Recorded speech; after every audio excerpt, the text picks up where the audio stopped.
Welcome to our channel. ఈరోజు మనము catering style వాళ్ళు చేసేటువంటి గారెలను ఇంట్లోనే ఈజీగా ఒక టెక్నిక్తో ఎలా ప్రిపేర్ చేసుకోవాలో ఇవాళ మన వీడియోలో చూద్దాం రండి.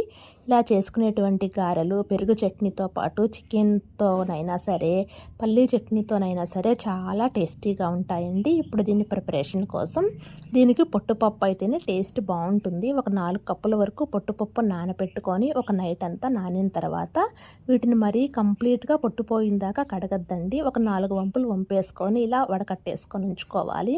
ఇక్కడ 4 కప్పుల పొట్టుపప్పుకి 1 కప్పు కనుక మరమరాలు మిక్సీ పట్టుకోవటానికి 1 గంట ముందు నానబెట్టి ఇలా వడకట్టేసుకుంటే మనకి ఈ గారెలు అనేవి పైన క్రిస్పీగా చాలా టేస్టీగా వస్తాయండి.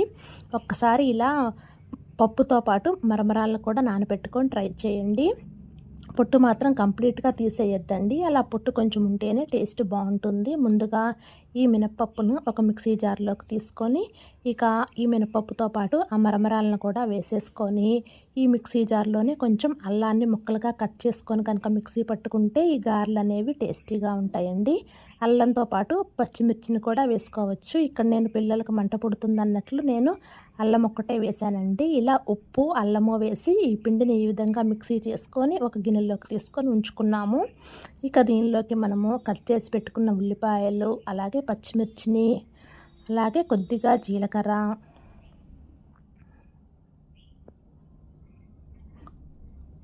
తర్వాత కట్ చేసి పెట్టుకున్న కరివేపాకు తర్వాత కట్ చేసి పెట్టుకున్న కొత్తిమీర మీకు కావాలనుకుంటే కొంచెం పుదీనా అయినా సరే వేసుకోవచ్చు. ఇక ఇవన్నీ వేసుకున్న తర్వాత ఒక్కసారి కలిపేసుకొని సాల్ట్ సరిపోయిందో లేదో చెక్ చేసేసుకుంటే మనకి ఇక పిండి రెడీ అవుతుందండి. ఇక స్టవ్ మీద డీప్ ఫ్రైకి సరిపడా ఆయిల్ పెట్టేసుకొని ఆయిల్ హీట్ అయ్యేలోపు కవర్ మీద అయినా సరే చేతి మీద అయినా సరే ఇలా మనం గారెలుగా ప్రెస్ చేసుకోవచ్చు. మధ్యలో హోల్ కావాలనుకుంటే తీసేయచ్చండి. ఇలా మనం చేతిని నీటితో అద్దే బదులు మజ్జిగతో కనుక అద్దుకుంటే గారెలు ఇంకా మంచి కలర్తో వస్తాయండి. అలా కూడా ట్రై చేయండి. ఇక మనకు ఆయిల్ హీట్ అయిన తర్వాత ఈ గారెలను మనము ఉడికించుకునేటప్పుడు హై ఫ్లేమ్లో పెట్టి ఉడికించుకోవద్దండి. మంటను మీడియం ఫ్లేమ్లో పెట్టుకొని ఉడికించేసుకుంటే పైన క్రిస్పీగా చాలా టేస్టీగా వస్తాయండి.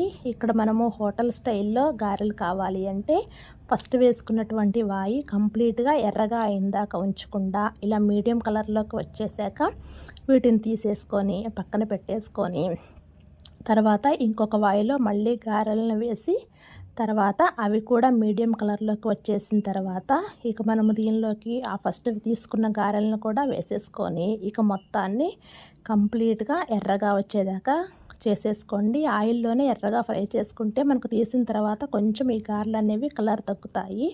అందుకని ముందుగానే మీడియం ఫ్లేమ్లో మాత్రమే ఈ గారెలను ఈ విధంగా ఫ్రై చేసుకొని సర్వ్ చేసుకుంటే ఎంతో టేస్టీగా ఉండే గారెలు రెడీ అవుతాయండి. ఇలా మనం గారెలు చేసిన తర్వాత ఒక ప్లేట్లోకి వేసుకున్న తర్వాత పైన మూత అనేది పెట్టవద్దు. అలా మూత పెట్టినట్లయితే ఈ గారెలు మరీ మెత్తగా అవుతాయండి. ఆ క్రిస్పీదనం అనేది తగ్గుతుంది. ఇలా ట్రై చేసి చూడండి.